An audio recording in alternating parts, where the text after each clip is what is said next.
100 కారణాలు తెలుసుకోవాలంటే ఒక కారణము ఒక వారం పడుతుంది. ఎలీషా చెప్తే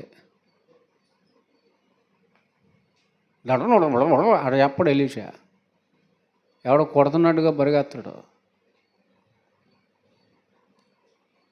ఒక కారణము ఒక వారం. అంటే 100 కారణాలు తెలుసుకోవాలంటే ఎన్ని వారాలు పడుతుంది? 100 వారాలు. నేను ఒకటి అనుకున్నా, వారం రోజులు ఒక కారణం చెప్పటం ఎందుకు? వారానికి ఒక కారణం చెప్దాం అనుకున్నా. అంటే ఆదివారం, ఒక ఆదివారం ఒక కారణం చెప్తా. అప్పుడు ఎన్ని ఆదివారాలు రావాలి? 100 ఆదివారాలు వస్తే యేసుక్రీస్తు వారు ఎందుకు వచ్చాడో అర్థమైంది. అది అర్థమైతే అదే క్రిస్మస్ అవుతుంది. అది అర్థమైన వాళ్ళు అనాల ఏమని? క్రిస్మస్ అని. ఇది క్రిస్మస్ అంటే. క్రిస్మస్ అంటే సంతోషము, ఆనందము, సంబరము ఇది కాదు. ఆయన వచ్చిన కారణాలన్నిటినీ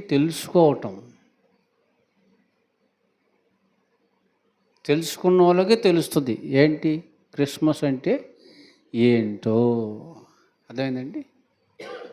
కనుక ఎన్నో ఉన్నాయి, ఎన్నో కారణాలు. ఆ ఎన్నో కారణాల నుండి ఒక కారణాన్ని తెలుసుకుందాం. ఒక్కటి. ఈ వారం వచ్చాం కదా, చాలా దూరం నుండి వచ్చాంగా. ఒక కారణాన్ని గూర్చి నేర్చుకోవడానికి ఈ సమయాన్ని వినియోగిద్దాం. ఈ సమయాన్ని ఎందుకు? 100 తెలుసుకోలేం కనుక ఒకటి, ఆ ఒక్కదాన్ని తెలుసుకొని వెళ్ళిపోవటానికి ఈ క్రిస్మస్ అనుకుంటున్నటువంటి ఈ రోజుని దేవుడిచ్చిన సమయంగా భావించి దాని కొరకు దీనిని వాడుకుందాం. మీ చేతులు ఏముంది? బైబిల్ ఉందా? బైబిల్లో ఎన్ని నిబంధనలు ఉన్నాయి?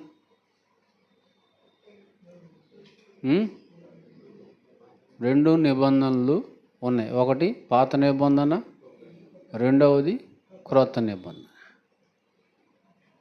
ఈ బైబిలు దివ్యమైన గ్రంథము అని గుర్తుపెట్టుకోండి. ఇది పరిశుద్ధ గ్రంథం అని తెలుసు, కానీ ఇంకా గొప్పగా ఉండాలంటే ఇది దివ్యమైన గ్రంథము. ఈ దివ్యమైనటువంటి ఈ గ్రంథంలో క్రొత్త నిబంధన అనేటువంటి గ్రంథం ఉంది. దానిలో 27 పుస్తకాలు ఉన్నాయి. ఆ 27 పుస్తకాలలో మొదటి పుస్తకమైనటువంటి మత్తయి సువార్త మొదటి అధ్యాయము 21వ వచనం. 21వ వచనం. ఆమె అనగా ఎవరు?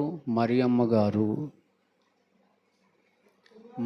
గారు ఒక కుమారుణ్ణి కనును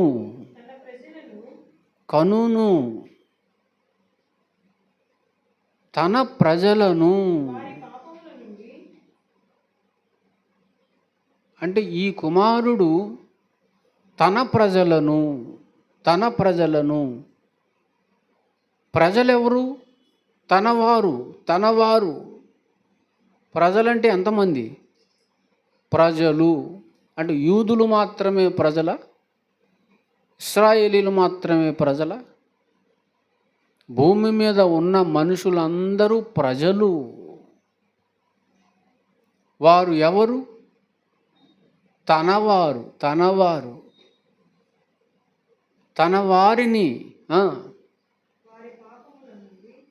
ఆయన తన వారిని వారి పాపముల నుండి. ఎక్కడి నుండి? పాపముల నుండి. అంటే ఇప్పుడు తన వారు ఎక్కడున్నారు? ఎక్కడున్నారు సుశీల? పాపములో. పాపములో ఉన్న తన వారిని రక్షించుటకు అంటే అంటే ఇప్పుడు పాపం ఏం చేసింది వాళ్ళని? శిక్షలోనికి నెట్టివేయటానికి కట్టిపడేసింది, బంధించి వేసింది, నరకంలోనికి వెళ్ళిపోతారు, నిత్య అగ్ని గుండములోనికి వెళ్ళిపోతారు. ఇప్పుడు దాని నుండి రక్షించటానికి వచ్చాడు. ఇప్పుడు చదవండి. తన ప్రజలను వారి పాపముల నుండి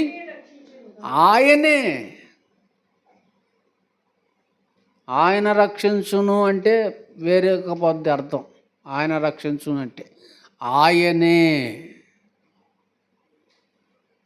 ఇంకెవ్వరూ రక్షించలేరు, ఇంకెవ్వరి వల్ల కాదు, ఎవరి వలనను రక్షణ కలుగదు, ఆయనే. అందుకే నేనే అంటాడు ఆయన. నేనే మార్గమును, నేనే దేవుడను, ఆయనే